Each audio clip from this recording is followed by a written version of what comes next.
அறத்தின் வழி நின்று வழிபடுத்த இனத்திற்கான ஒரு ஊடகம் வள்ளுவம். சப்ஸ்கிரைப் செய்து உறுதுணையாகுங்கள், பொருளாதாரம் கொடுத்து பெருந்துணையாகுங்கள். வள்ளுவம் நேயர்களுக்கு வணக்கம். அரசியல் பேசு நிகழ்ச்சிக்கு உங்களை வரவேற்பதில் மகிழ்ச்சி. என்று நம்மோடு இணைந்திருக்கிறார் தமிழ்நாடு தன்னுரிமை கழகத்தினுடைய தலைவர் திரு பழக்கருப்பையா அவர்கள். சார் வணக்கம், நல்லா இருக்கீங்களா? தாவேக்கா ஆட்சி பொறுப்பேற்று ஒரு மாத காலம் முடிவுக்கு வந்தது. தாவேக்கா ஆட்சியில் ஒரு மாதம் சவால்கள். ஒரு பெண்ணை கெடுப்பதை கைது செய்வதற்கு ஒரு மாதமெல்லாம் தேவையில்லை, ஒரு மணித்துளி தானாக அது நடக்க வேண்டும். போலீஸுக்கு புது டிஜிபி போட்டிருக்கிறாய், அவன் ஒரே ஒரு சர்க்குலர், எங்கே தவறு நடந்தாலும் எந்த கட்சிக்காரன் தவறு செய்தாலும் அவர்களை உடனே பிடித்து தண்டிக்க வேண்டும். ஒரு நாளில் முடிந்து விட்டது. இதுக்கு ஒரு மாதமே தேவையில்லை என்று சொல்கிறேன் நான். உன்னுடைய ஆட்சி நேரிய ஆட்சி என்றால் அதிகாரிகள் நேர்மையாக செயல்படுவார்கள். உன்னை செய்தவன் திருக்க ஸ்ரீவைகுண்டம் உன்னுடைய கட்சி எம்எல்ஏ என்று மேலே பார்க்கக்கூடாது. என்னையா நீ பெரிய நீதி பேசினா நாங்கள் பிடிச்சி உள்ளே வச்சுட்டோம், இப்போ என்ன கூப்பிட்டு நீ எங்கே எம்எல்ஏங்கிற? முதல்ல அவனை உள்ளே வைக்கணும். எம்எல்ஏ வைத்தால் அடுத்தவன் செய்ய பயப்படுவான். இவன் போய் ஏதோ சமரசம் பேசினானா, ஒன்றும் வெளியே சொல்ல வேண்டாம் என்று சொன்னானா, நான் உனக்கு வேலை வாங்கி தருகிறேன்றானா, பணம் தருகிறேன்றானா, எல்லாம் சொல்லுவார்கள். தாவேக்கா நிர்வாகியம் இல்லை, அவன் எம்எல்ஏ. பாதிக்கப்பட்ட பெண். ஆமாம், அவளும் ரசிகை தானே. ஓகே சார், சிபிஐ வீரபாண்டியன் அவர்கள் இனி திமுகவில் தொடர முடியாது அப்படின்னு சொல்லியிருக்காரு. அதே போல சிபிஎம் சண்முகம் அவர்களும் திமுக என்ற கூட்டணியே இல்லைன்னு சொல்லியிருக்காங்க. அது காலிப்பானையாகிவிட்டது திமுக. பையன் அதை சுற்றி உட்கார்ந்து கொண்டு இருந்தாலே அந்த பானையிலேருந்து நமக்கு பங்கு வரும் என்று அவர்களெல்லாம் கிளம்பி விடுவார்கள். இப்போ அந்த பானையில் ஒன்றும் இல்லை, அது வெறும் பானை. புரிகிறதா? அதனால தான் நேற்றும் நாங்கள் திமுக விசுவாசம், இன்றைக்கும் விசுவாசம், நாளையும் விசுவாசம், நீர் உள்ள அளவும், நிலம் உள்ள அளவும், காற்று உள்ள அளவும், கடல் உள்ள அளவும் விசுவாசம் என்று சொன்ன இந்தியன் முஸ்லீம் லீக் ஒரு மந்திரி பதவிக்கு விலை போய்விட்டதே.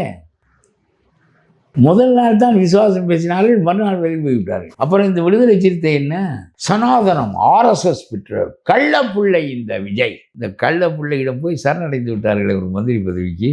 வெளியே இருந்து கொண்டு ஆதரிப்பது என்பதில் பயன் இல்லையே. நாம் எப்பொழுது அந்த சுகத்தை அனுபவிப்பது?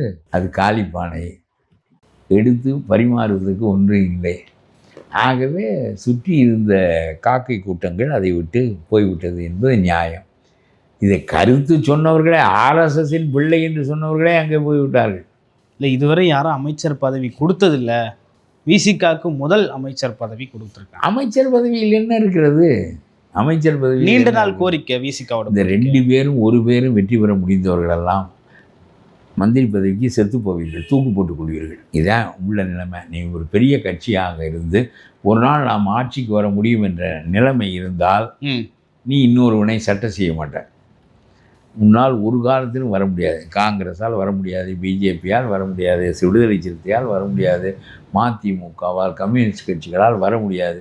இந்த ரெண்டு பேருக்கும் ஒரு பேருக்கும் தருகிறேன் என்று சொல்லுகிறானே, அவன் இவர்களுக்கெல்லாம் பெரிய உத்தம புருஷன். புரிகிறதா? அதனால அவர்களுக்கு கும்பிட்டு விழுந்து இதுவரையிலும் எவனாவது தருகிறேன் என்று சொல்லியிருக்கிறானா? எவன் பற்றாக்குறையாக இருந்தான்? ஒரு முறை கருணாநிதி இருந்தால் அது வேறு காரணங்கள் வைத்துக்கொள்ளு. உனக்கு இவன் ஆளுவதற்கு அதிகாரம் வேண்டுமென்றால் உன்னை சேர்த்து கொண்டு தான் ஆள வேண்டும். அப்பொழுது குழு தானே ஆக வேண்டும். இப்பொழுதுதான் தமிழ்நாட்டில் இந்த பற்றாக்குறை ஆட்சி ஏற்பட்டிருக்கிறது. ஆகவே உனக்கு ஒன்று தர வேண்டும், அவனுக்கு 2 கொடுக்க வேண்டும், இதெல்லாம் கொடுத்துருக்கிறார்கள். ஆனால் இது ரொம்ப பெரிய கொடுமை என்ன என்றால், மேகதாதுவுக்கு போய் நீ பிரதம மந்திரியிடம் மனு கொடுத்து விட்டு வருகிறாயே. இந்த மேகதாது இங்கே இருக்கிற காங்கிரஸ் முதலமைச்சர், அவரை கூப்பிட்டு இங்கே வா, நீயும் நானும் ஒரு அணி. ராகுல் காந்தி என்னுடைய பதவியேற்புக்கு வந்தார். தமிழ்நாடு பாலைவனமாகிவிடும், உனக்கு மேகதாது கட்டாயமில்லை. சும்மா தேவையில்லாமல் பெங்களூருக்கு தண்ணீர் கொண்டு போவதற்கு எங்கேயாவது வாய்க்காலிலிருந்து தண்ணீர் கொண்டு போவோம். நாங்கள் காவிரியிலிருந்து ராமநாதபுரத்துக்கு தண்ணீர் கொண்டு வருவோம். அதுபோல் நீயும் பெங்களூருக்கு தண்ணி கொண்டு போவோம். இதற்கு எதுக்கு அணை கட்டுகிறாய்? இல்லை, DK சிவகுமார் அவர் இந்தியா கூட்டணியில் தாவேக்காவோ விஜயோ இல்லை, Vijay is a immature politician அப்படின்னு சொல்லியிருக்காரு. Immature politician. அப்புறம் என்ன, செருப்பால் அவரடித்தார் என்று எனக்கு தெரியாது. கூட்டணி கட்சிக்காரனே செருப்பால் அடித்தார் என்று. இல்லை, இந்தியா கூட்டணியில் அவர் இல்லை, ஸ்டாலின் தான் இந்தியா கூட்டணியில் இருக்காருன்னு சொல்கிறாரு DK சிவகுமார். ஸ்டாலின் இல்லை, அவர் தான் வெளியே வந்து விட்டார். அது அவர் சொல்வது சரியானதில்லை, எனக்கு தெரியவில்லை இப்படி சொன்னது. அவர் என்ன சொன்னார் என்று நான் கேள்விப்பட்டேன் என்றால், ஸ்டாலினிடமாவது கொஞ்சம் நம்ம வம்பு செய்ய வேண்டும் இந்த மேகதாதுவை கட்டுவதற்கு. இந்த விஜயெல்லாம் ஒரு பொருட்டியா இல்லை என்று சொன்னார் என்று யாரோ என்னிடம் இன்று கேள்வி கேட்டார். இருக்கும் இவர் பொருட்படுத்தப்பட வேண்டாத ஒரு ஆள் என்று கருதியிருக்கலாம். இந்த it is not a strong government okay என்பது அவருடைய கருத்தாக இருக்கும். ஸ்டாலின் அப்படி இல்லை, கொஞ்சம் ஸ்ட்ராங் கவர்மெண்ட் தானே அது. ஆனால் அவரும் எப்பொழுதும் இந்த காங்கிரஸை எதிர்த்து பேச மாட்டார். என்ன நீயும் நானும் கூட்டணியில் இருக்கிறோமே, மேகதாதுவை கட்டுகிறேன் என்று சொல்கிறாயே, இது என்ன நியாயம், நாம் எப்படி கூட்டணியை தொடர்வது என்று கேட்க மாட்டார். அது அவருடைய பழக்கம். பதவிக்கு அவனுடைய 4% ஓட்டு நமக்கு உதவும் என்றால் அதுதான் முக்கியமே தவிர மேகதாதுவெல்லாம் தெருவில் கிடக்கட்டும் என்று நினைப்பார்கள். இது திமுகவினுடைய கேவலமான பழக்கம். அதே பழக்கத்தை தான் இப்பொழுது இவரும் கையாளுகிறார். கூட்டணி வைத்திருக்கிறாய், நீ சோனியா காந்தியிடம் போய் ஒரு நதிநீர் கொள்கை வேண்டாமா உங்களுடைய தேசிய கட்சிக்கு, தமிழ்நாடு பாலைவனமாகாதா, சுப்ரீம் கோர்ட்டு தீர்ப்புப்படி நாம் 2 பேரும் நடந்து கொள்வதில் உங்களுக்கு என்ன பாடு, எதற்காக புதிய அணை கட்டுகிறீர்கள், அப்புறம் எப்படி உங்களோடு கூட்டு சேருவது, தமிழ்நாட்டினுடைய நலனை பாதித்து கொண்டு உங்களோடு எப்படி கூட்டு சேர முடியும் என்று கேட்க முடியவில்லையே விஜயால். போய் அம்மாவை பார்த்து விட்டு அப்படியே வெள்ளையேன்னு இருக்கிறார்கள், வெள்ளைக்காரியினுடைய எண்ணமே தனியாகத்தான் இருக்கிறது என்று பாராட்டி விட்டு வந்து விட்டாய். அவ்வளோதான், வேறு என்ன செய்வார்? இன்னைக்கு கர்நாடகாவுக்கு போயிருக்காரு, கோயிலுக்கு போயிருக்காரு. டிகே சிவகுமார் சிஎம் சந்திச்சு மேகதாது விவகாரம் பேசுவாரா? அது கர்நாடகாவா கேரளாவா? கர்நாடகா. பேசுவாரா என்ற ஒரு கேள்வியும் இருக்கு. அதெல்லாம் பேச மாட்டேன், பேசினா அவன் கேட்க மாட்டான். அவன்லாம் இருமுருடன். அந்த கர்நாடகத்து காங்கிரஸ்காரன்லாம் இருமுருடன், முட்டாள்கள். அவன் எப்போ பார்த்தாலும் நான் எந்த ஆட்சி காலத்திலும் தண்ணீரை தடுப்பதற்கே முயல்வான். எத்தனை தடவை சுப்ரீம் கோர்ட்டு செல்பால் அடித்தாலும் அவனுங்கெல்லாம் அறிவு வராது. அதை விட உனக்கு ஒன்று சொல்லுகிறேன், இந்த விஜய் செய்த முட்டாள்தனங்களிலெல்லாம் தலையாய முட்டாள்தனம் ஒன்று கேட்க வேண்டும். தனக்கு ஒரு ராஜ்யசபா மெம்பரை வைத்து கொள்ளாமல் தன்னுடைய ஆளை அனுப்பி டில்லியிலே மோடியை எதிர்த்து பேசுவதற்கு ஒரு அமைப்பை உருவாக்காமல் அந்த பதவி எதிர்க்கு மோடியோடு எதிர்க்க வேண்டிய கட்டம் வந்தால் நமக்கு இடையூறாக போய்விடும் என்று இந்த காங்கிரஸ்காரனுக்கு அதை கொடுத்து, இந்த காங்கிரஸ்காரன் ராஜ்யசபா உறுப்பினராக ஆன பிறகு தமிழ்நாட்டு எம்எல்ஏக்களால் தேர்ந்தெடுக்கப்படுகிறார். தமிழ்நாட்டு எம்எல்ஏக்கள் தமிழ்நாட்டு மக்களால் தேர்ந்தெடுக்கப்படுகிறார்கள். தமிழ்நாட்டு மக்களால் தேர்ந்தெடுக்கப்படுகின்ற இந்த ராஜ்யசபா உறுப்பினர் மேகதாதுவை பற்றி கேட்டால் அதெல்லாம் பேசாத என்று சொல்லிவிட்டு போகிறார். மேகதாதுவை பற்றி தமிழ்நாட்டு மக்களால் தேர்ந்தெடுக்கப்பட்ட ஒரு ராஜ்யசபா உறுப்பினர் பேச மாட்டார் என்றால் செருப்பை வீசியிருக்க வேண்டாமா? நீ செய்த வேலை தான் இது. மேகதாதுவை பற்றி பேசாத ஒருவனுக்கு எதற்கு இங்கே ராஜ்யசபா? நீ தமிழ்நாட்டிலிருந்து தேர்ந்தெடுக்கப்பட்டு போனாயா, கர்நாடகத்திலிருந்து தேர்ந்தெடுக்கப்பட்டு போனாயா? இந்த தீமையை உருவாக்கியது யார்? நீ. காங்கிரஸுக்கு ஒரு இடத்தை கொடுத்து எதிர்க்கிற வேலையை அவனிடம் தள்ளி விடுவோம் என்று நினைக்கிற அளவுக்கு ஒரு தொடை நடுங்கி நீ. ஒரு புரியாத ignorant politician, ignorant CM, chief minister. உன்னால் இந்த தமிழ்நாடு எந்த நிலைக்கு போகிறதோ என்று நான் மிகவும் கவலை விடுகிறேன். இல்லாவிட்டால் ஒரு ராஜ்யசபா எம்பி மேகதாதுவை பற்றி பேச மாட்டேன் என்று சொல்லிவிட்டு போவான். நம்முடைய எம்எல்ஏக்கள் ஓட்டு போடுவார்கள், நம்முடைய மக்கள் எம்எல்ஏக்களை தேர்ந்தெடுப்பார்கள். ஆக மொத்தம் தமிழ்நாட்டு நலனுக்கு எதிராக காங்கிரஸ் எம்பி இருக்க முடியும் என்று சொன்னால் அவனை இந்த மண்ணுக்குள்ளேயே நுழைவிடக்கூடாது என்று சொல்கிறேன் நான். மேகதாதுவுக்கு பக்கத்தில் உண்ணாவிரதம் செத்து அங்கேயே சுண்ணாம்பாக உனக்கு சமாதி அங்கேயே கட்டுக்கிறோம். இதெல்லாம் என்ன இதார் ஆட்சியா இது? Okay sir. ஆனால் இதை விட அயோக்கியங்க அவங்கிறதுனால நம்ம வேறு என்ன செய்கிறதுன்னு இதை பொறுத்து கொள்ள வேண்டியது இருக்குது. தவிர இந்த ஸ்டாலினை பாருங்கள், எப்பொழுது பார்த்தாலும் ஆராய்ச்சியை செய்கிறார். ஏன் தோற்றம் என்று. நீ தோற்றதற்கு காரணம் 50 ஆண்டுகளாக உன் அப்பன், நீ, உன்னுடைய மகன், உன்னுடைய பேரன் எல்லோரும் அரசியல் நடத்திய விதம், சுரண்டிய விதம், கொள்ளையடித்த விதம், அயோக்கியத்தனம் செய்த விதம், தமிழ்நாட்டை கேவலமாக ஆக்கிய உங்களுடைய ஆட்சி முறை, கிரிமினல்களை எல்லாம் மந்திரியாக்குவது, திருடிய மந்திரிகளின் மீதெல்லாம் வழக்கு பதவி செய்ய விடாமல் தடுப்பது, இதன் காரணமாக நீங்கள் தோற்றீர்கள் என்று அறிய தெரியவில்லை. உங்களுக்கு எதிராக நேர்மையான ஆட்சி செலுத்துகிறேன், ஊழலான ஆட்சியை ஒழிக்கிறேன் என்று சொன்னவனை கொண்டு வந்து விட்டார்கள். இதற்கு என்ன கமிட்டி போட்டு ஆராய்கிறாய்? இல்லை, பெண்களோட ஆதரவு விஜய்க்கு அதிகமாக இருந்தது. நம்ம உரிமை தொகை கொடுக்காத பெண்கள் விஜய்க்கு ஆதரவாக இருந்தாங்க. இதெல்லாம் பேச்சு இல்லைப்பா, இதெல்லாம் பேச்சே இல்லைப்பா. 16 இடத்துக்கு 16 இடம் வெல்லுகிறேன். பெருவாரியாக 107 இடங்களில் வந்திருக்கிறான். நீ எத்தனை இடங்கள்? ஆட்சியில் இருந்து 5000 10,000 ஓட்டுக்கு பணம் கொடுத்து, கோடை செலவுக்கு பணம் கொடுத்து, 3 மாத பணத்தை சேர்த்து கொடுத்து, அம்மாவுக்கு கொடுத்து, மகளுக்கு கொடுத்து, மகனுக்கு மேட்டி ஷோ வருவதற்கு கொடுத்து, இவ்வளவும் கொடுத்து நீ ஏன் இப்படி தோற்றாய்? நீ அடித்த கொள்ளை என்ன? ஒவ்வொருவனும் தாசில்தார் ஆஃபீஸுக்கு போனால் பணம் கொடுக்க வேண்டும், ஆர்டிஓ ஆஃபீஸுக்கு போனால் பணம் கொடுக்க வேண்டும், பத்திரப்பதிவு அலுவலகத்துக்கு போனால் மூளையவே உறிஞ்சி விடுவார்கள். இந்த மூர்த்தியெல்லாம் இருக்கிறாரே அடித்திருக்கிற கொள்ளைக்கு வானளவு கொள்ளை இதெல்லாம் ஒரு அளவுக்கு உட்பட்ட ஒன்றில்லை. அவருடைய திருமணம் ஒன்றே 2 கோடி ரூபா செலவில் நடத்தினார். என்ன ஒன்றினாலும் ஆணும் பெண்ணும் சேருவது தானே வாழ்க்கை.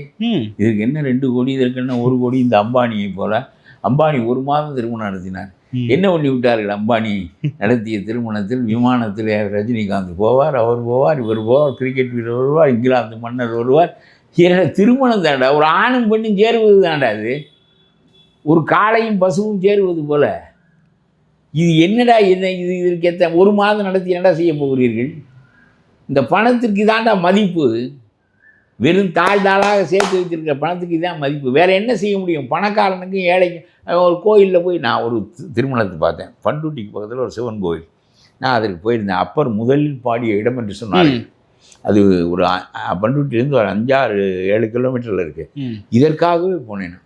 அப்பர் கூற்றாயினவாறு விளக்ககலீர் கொடுமை பல செய்த நான் அறியேன் என்று முதல் தேவாரத்தை அங்கே தான் பாடுறார். சமணராக இருந்து சைவராக வந்த பிறகு பாடுகிறார். சைவத்திற்கு கொள்கை வகுக்கிறார்.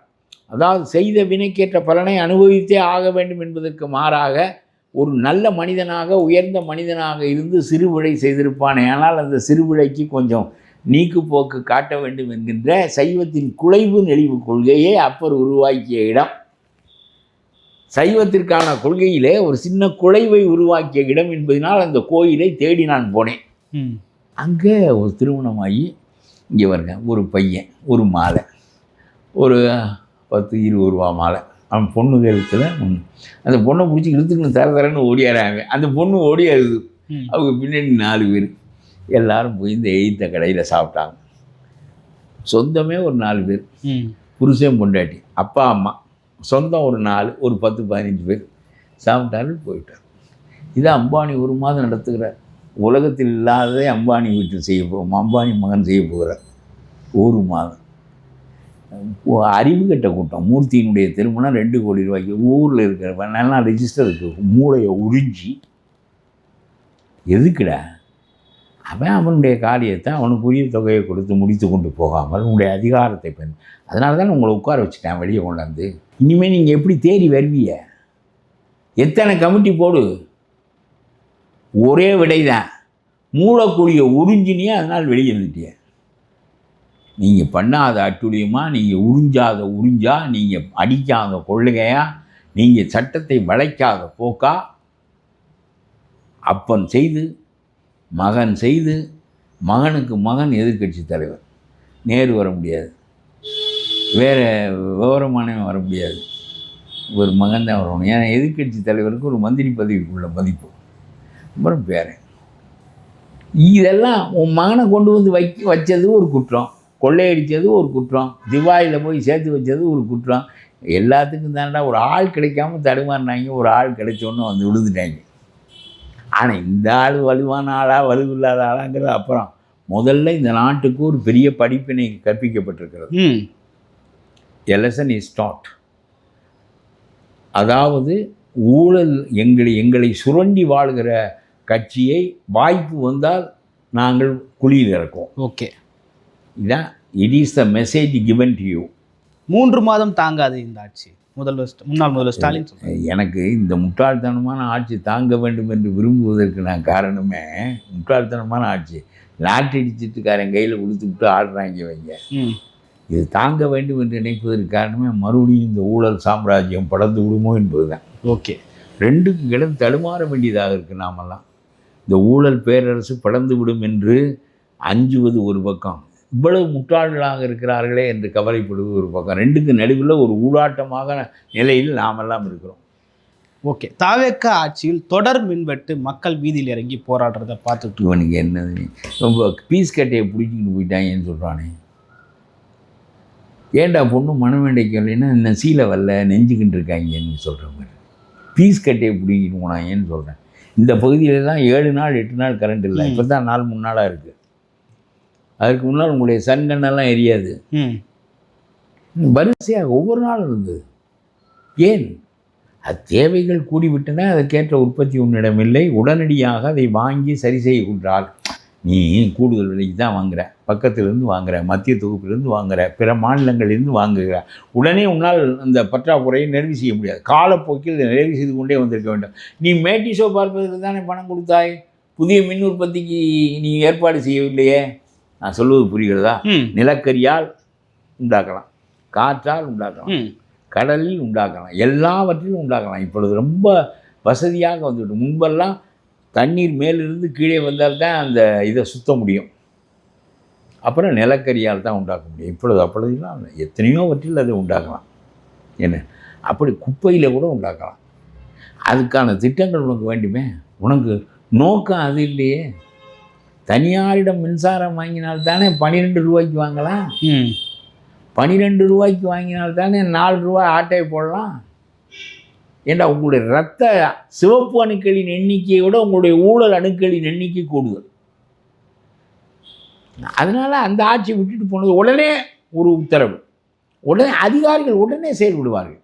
2 ரூபாய் கூட, 1 ரூபாய் கூட முக்கியமில்லை. இன்னும் 10 நாளைக்கு இந்த வெயிலினுடைய தாக்கம் இருக்கும். முதல்ல மின்சாரத்தை வாங்க, கொடு. 10 ரூபாய் கூட வந்தால் என்ன, மக்கள் துன்பப்பட வேண்டாம். அதற்கு பிறகு மின்சாரத்தின் தேவை குறையும், நாம் சரி செய்து கொள்ளலாம், உற்பத்தியை பெருக்கலாம், புதிய நிலையங்களை உண்டாக்கலாம். அதுக்கெல்லாம் உனக்கு என்ன, உனக்கு நீ கிட்டிப்புள்ள விளையாண்டுக்கிட்டு உனக்கு கொண்டு வந்து மந்திரி ஆக்கியிருக்காங்க. இந்த தமிழ்நாடு முழுமைக்கும் 3 ஃபேஸ் கொண்டு வர போகிறோம் அப்படின்றாங்க. அதுக்கு முன்னாள் முதல்வர் ஸ்டாலின் அவர்கள் 1 ஃபேஸுக்கே வழி இல்லை, 3 ஃபேஸ் எப்படி முடியும்னு கேட்டுமா இவங்க பேசுறது. இந்த கொரியாவுக்கு ஒரு பெண் போயிருக்காங்க, நல்ல காலம் வீதியில் திரிஞ்சோம், அப்புறம் என்னமோ ஆள் கிடைக்காம நம்மளை போட்டு மந்திரி ஆக்கிட்டாங்க. கொரியாவுக்கு தான் கண்ட பலன். இதை தவிர என்ன இந்த ஆட்சி, ஒருத்தனுக்காவது புத்தியும் கிடையாது. லாட்ரிக்காரன் கையில் வேற ஆட்சி.